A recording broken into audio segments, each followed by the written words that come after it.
Grabe eh. Dato kay Gaibags oh. Kaya ko dyan. Itong Gaibags grabe. Hasa akong double chin, grabe. Lumalaban. Ya, kurog big kamot.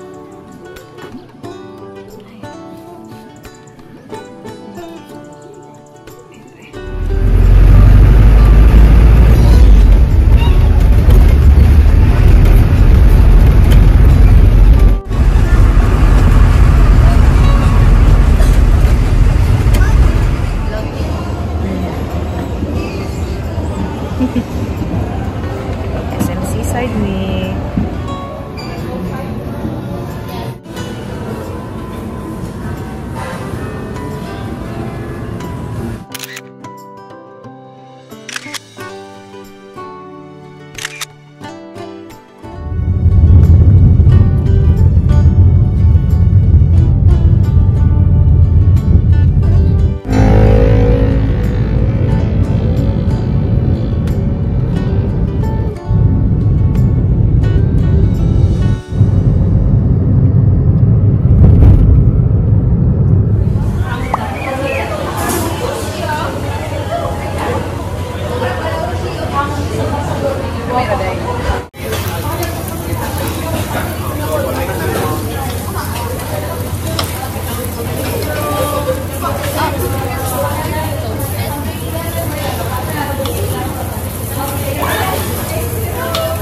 Hotel Char. Sukay ba? Sa Bayfront po kami. Galing kami Korean restaurant. Busog yan. Busog ka rin? Ano sa first Korean yan, Dili? Dili? Ito, nakakita restaurant sa Ay, oo din. Nakalimot na siya. Last night in Cebu.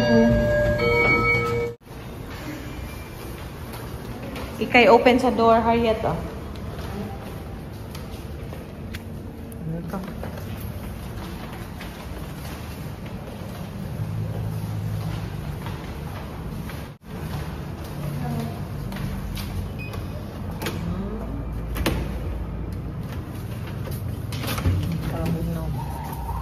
Kapag ang among gamit ko. Ano pa ko mag-pack pa ko. Gracias yan. Apat kami, share lang kami ng bed. View natin sa gabi.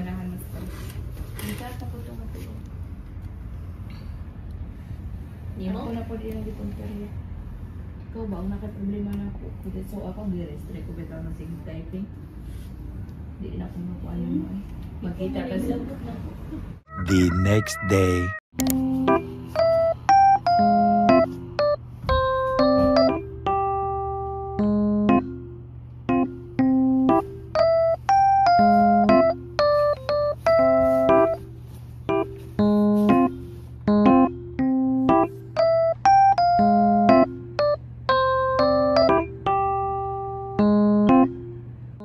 Good morning.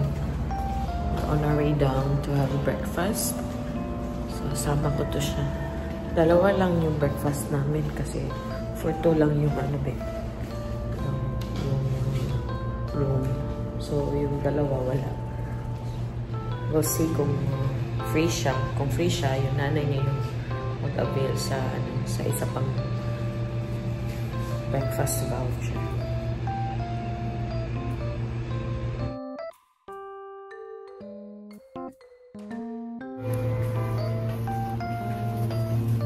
Ikay ko anong top. Top dito. Lala. Yan. Yes, energy. Oh, sige. Hindi pa. Okay, many work. Pajama pa ako.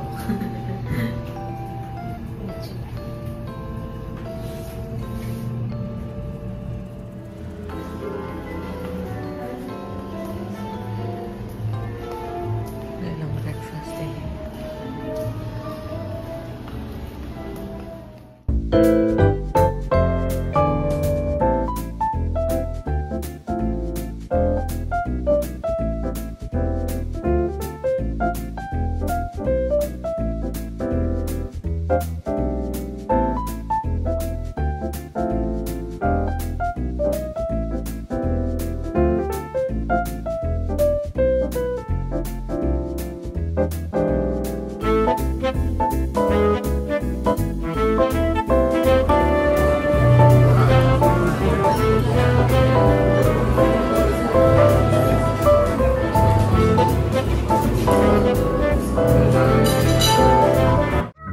next day.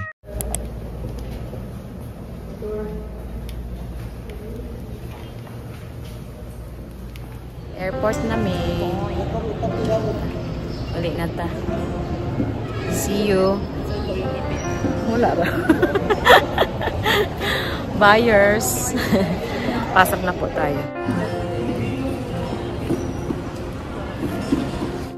ID. Wow. Last month lang ito. December 2023. Ay, November.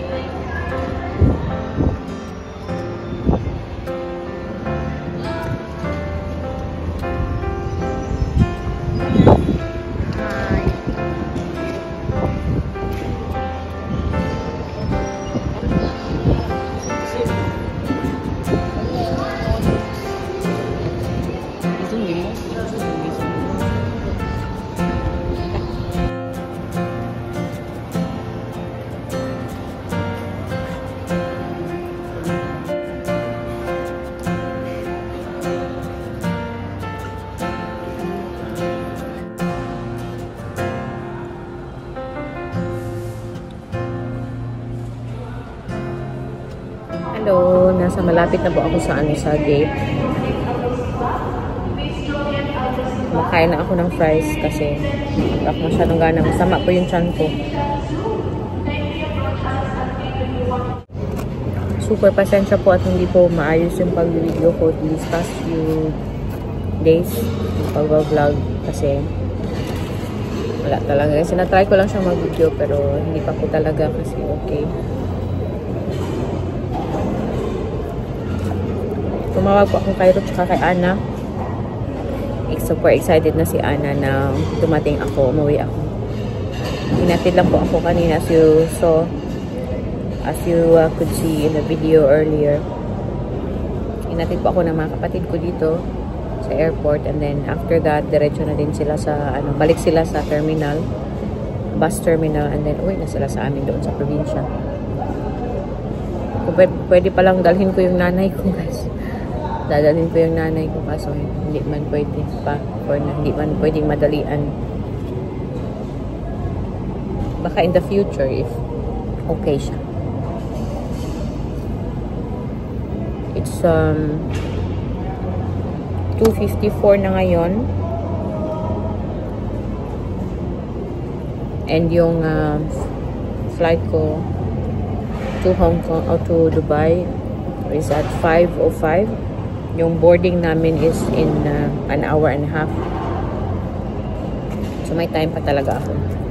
Medyo nagutom ako. Ayoko sanang kumain pa kasi nga hindi po okay yung tiyan ko siguro dahil na rin sa stress. And walang tulog and all that for the past 2 weeks. Hindi okay yung pakiramdam ko. Masakit yung tiyan ko and then masakit yung ulo, nagsusuka, yung mga ganun ba. Ko alam. Siguro dahil sa pagod or what. Hindi na ako nagka-time na magpa-check up last night. Sobrang sakit ng ulo ko. Nagising ako na sobrang sakit ng ulo para binibiyak yung ulo ko. Tapos I had to throw up siguro 2 times. And then nag-ano ako ng pain reliever. After that, after almost 2 hours, naging okay naman siya. Nakatulog ako ulit. And this morning, masama na naman yung tiyan ko. Hindi ko alam. Ay, naku. And dahil sa stress din siguro, lumalabas yung mga singaw. Pero ngayon medyo okay na. But medyo nag-struggle ako ng siguro mga 4-5 days, ganyan. Kasi nga, sakit-sakit, ang dami nila. Kaya, huwag masyadong magpadala sa pagod at stress. Madaling sabihin, no? Pero just like what happened to me and my family, wala kami masyadong tulog. Lalo ako, nag-a-adjust sa time dito. Mahirapan sa tulog. And ngayon medyo nakapag-adjust na ako sa tulog. Uuwi na naman ako ng Netherlands, di ba? Mag-adjust na naman ako doon. But yeah, siguro i-chika ko na lang po sa inyo yung kung parang comfortable na ako na sabihin yung mga pangyayari. Dami kasi nangyari for the past 2 weeks. And I think hindi masyado pang nagsisink in sa akin yung changes. Lalo na wala na si tatay. Yung mga kapatid ko na lang doon. Tsaka yung mama ko. syempre, yung grief naman, it takes time na mag-heal tayo, no? Kasi nawalan tayo ng mahal sa buhay. Pero, in God's time, nagiging okay din.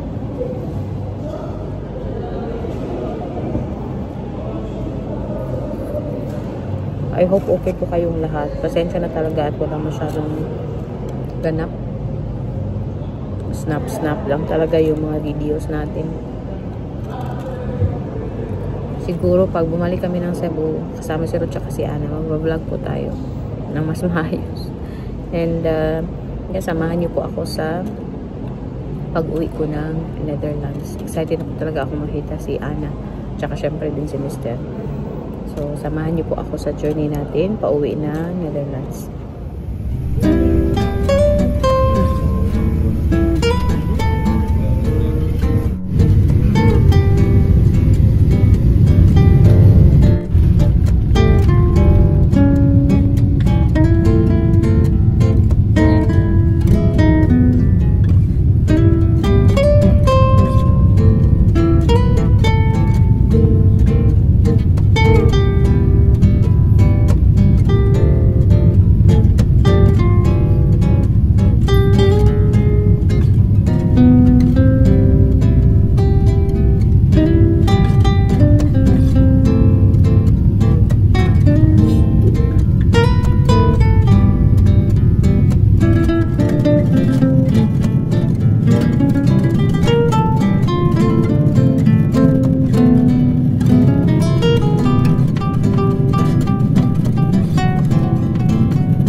Skip po na po ako and harag na tayo, no? Super hagad na tayo. 24 hours na akong nagbibiyahe and wala pa si Mr. Late siya. Maaga raw siyang umalis sa bahay, mga wala pang 6, pero may malaking aksidente sa city malapit sa amin. So, mga 2 hours na daw siyang stuck doon. So, kailangan ko siyang hintayin. Wala akong choice, no?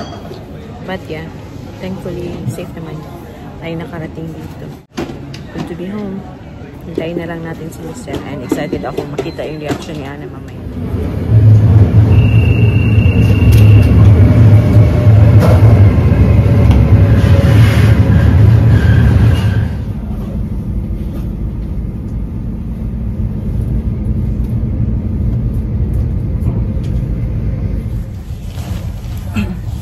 Naka-train po ako kasi sobrang late na makakarating yun. Hindi ko na siya mahintayin. Pagod na ako. Sabi ko mag-train na lang ako kasi hindi so sure what time siya makakarating kasi nga he's still stuck in traffic. So ako na lang. Diretso na lang ako sa Denbos. Hindi diretso pala. Mag-stop over ako sa may stop sa Utrecht. And then straight to Denbos. Doon na lang niya ako hintayin sa Denbos.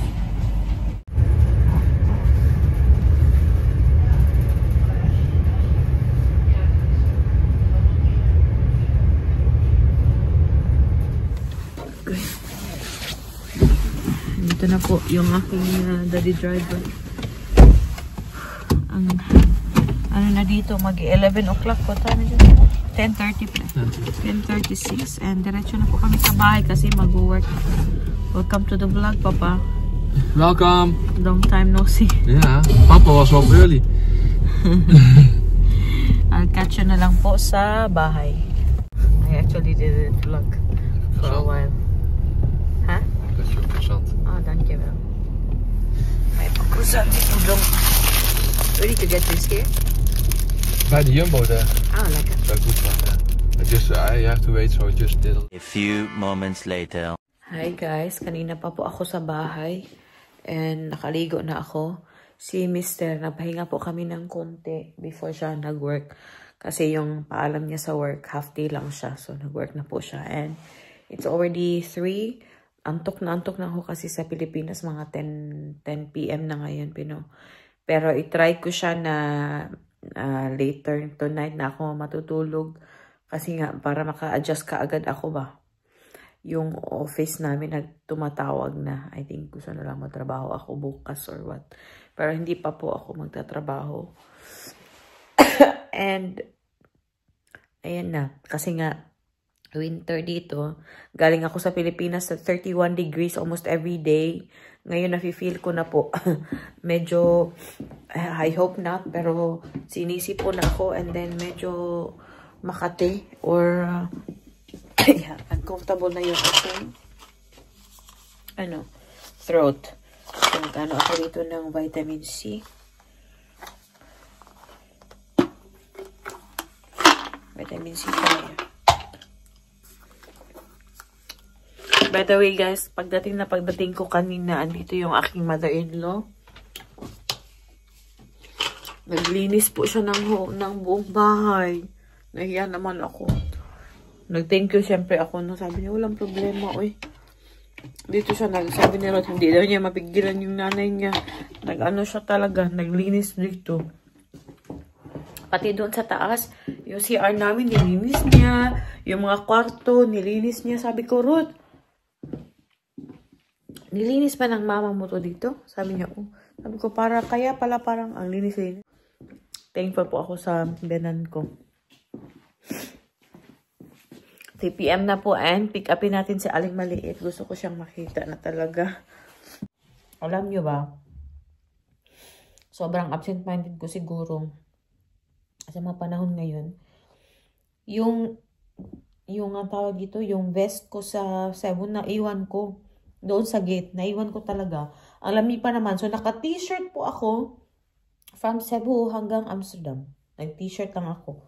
Buti na lang, di ba, may kumot na binibigay sa sa plane. Kaya hindi masyadong malamig. Pero, buti na lang, hindi din ako masyadong nilamig din. So, okay na din. Tapos, pagdating ko ng Amsterdam, nakalimutan ko, yung binili ko na neck pillow, kasi naiwan ko to dito. Bumili ako ng neck pillow doon sa Pilipinas. Naiwan ko po siya sa Amsterdam Airport. Feeling ko, naiwan ko siya sa CR. Diyos ko. Absent-minded masyado. Sa mga nakakapulot nun. I'm happy for them.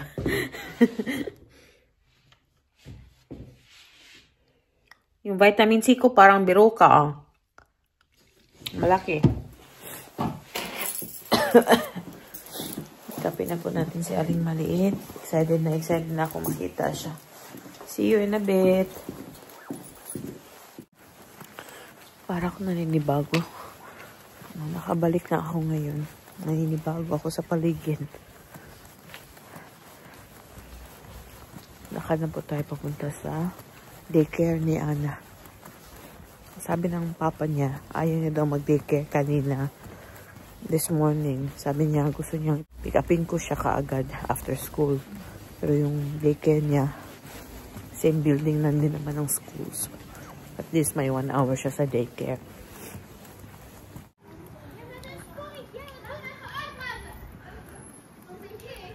Dito na si Aling Maliit, guys. Takbo siya diretso sa akin. Sabi ko pagdating namin ng bahay, mag-ano kami. yakap-yakap kami. Right? Did you miss Mama, love? Did you miss Mama? Pangga. Say hi to the titas. Oh. Hi, titas. Madungis po si Ana. Walang nanay, madungis. Alinisin natin yung mukha. Kasi may sipon pa siya talaga. Nag-dry na sa ilong niya. Uy, ang pretty ng batang ito. Na-miss ko masyado to. Sige na, sa weekend ka do. Yung sipon, guys. Okay lang, linisin natin to. Wow. Opa! Huh? What is that?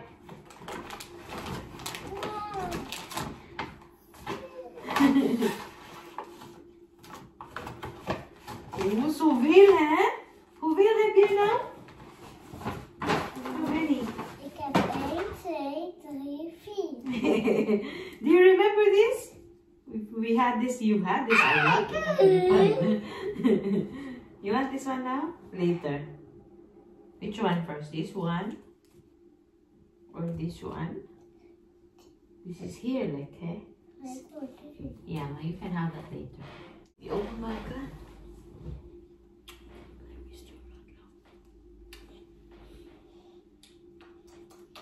Da. Mama. What's my cushion? You didn't give me a kiss yet.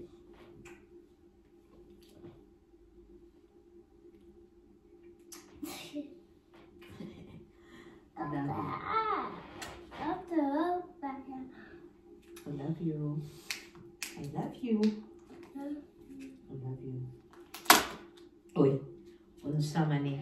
Is it itself that i-made lang? Mahabaog na i-made lang to? Unsa man eh. What? Kaya pa na akong slap. Ik ga 1 keer op mama papa bed. Vanavond? Kaya pa na papa's bed? Vanavond slapen? Wow, dat is hetzelfde. Baby.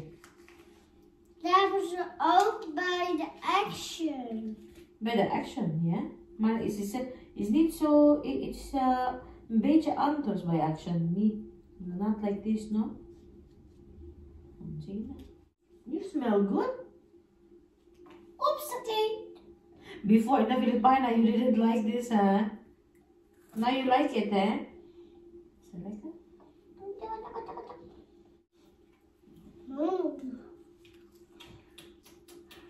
Is it like that? I will eat you. Doe terug.